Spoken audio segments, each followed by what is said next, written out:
भारत निर्वाचन आयोग द्वारा देश भर में मतदाता सूचियों को अद्यतन और त्रुटि रहित बनाने के उद्देश्य से विशेष गहन पुनरीक्षण यानी स्पेशल इंटेंसिव रिवीजन अभियान चलाया जा रहा है। यह अभियान देश के 16 राज्यों और 3 केंद्र शासित प्रदेशों में लागू किया गया है।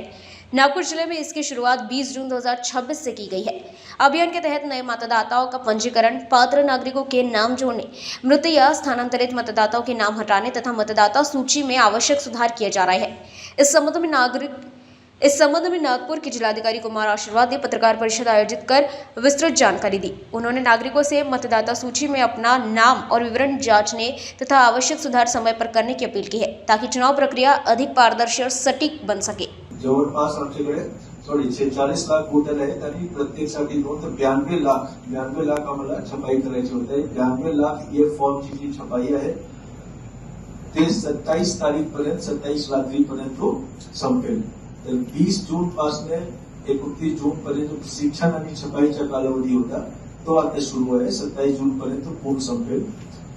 30 जून पासून 29 जुलै पर्यंत 30 जून पासून 29 जुलै पर्यंत जे आमचे बूथ लेवल ऑफिसर आहेत बीएलओ, ते प्रत्येक मतदाराच्या घरी जाऊन हाऊस टू हाऊस व्हिजिट करणार, त्यांना ईएफ फॉर्म देणार, एन्युमरेशन फॉर्म देणार आणि काही दिवस नंतर ते परत येणार। जे भरलेला ईएफ फॉर्म आहे, जे वोटरनी मतदारांनी जे ईएफ फॉर्म भरलेला आहे ते त्यांच्यापासून ते कलेक्ट करणार।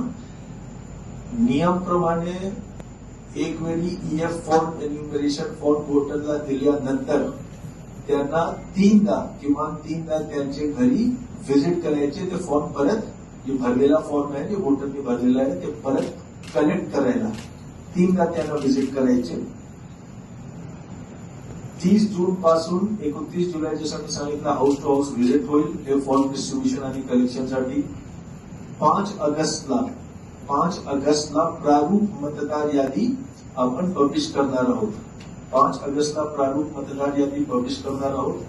त्यानंतर 5 ऑगस्ट पासून 4 सप्टेंबर पर्यंत वोटर्सला नोटीस आपण देणार, ज्यांच्या मॅपिंग व्यवस्थित झालं नाही किंवा झालेच नाही ते वोटर्सला आपण नोटीस देणार, त्यांची आपण सुनावणी घेणार आणि सुनावणीमध्ये त्यांच्याकडे 12 प्रकारचे कागदपत्र आपण इलेक्शन कमिशनमध्ये यांनी अलाउ केलेलं आहे। 12 प्रकारचे कागदपत्र आहेत, तुम्ही नंतर वाचतो।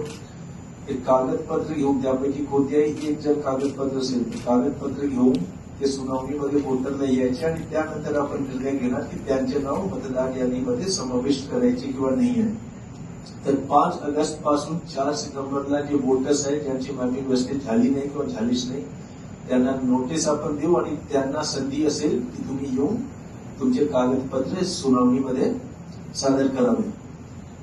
5 ऑगस्ट पासून ज्या दिवशीपासून हिअरिंग आणि हे नोटीस आणि हिअरिंग सुनावणी सगळे सुरू होईल त्याच दिवशीपासून आमचे जे ईआरओ आहेत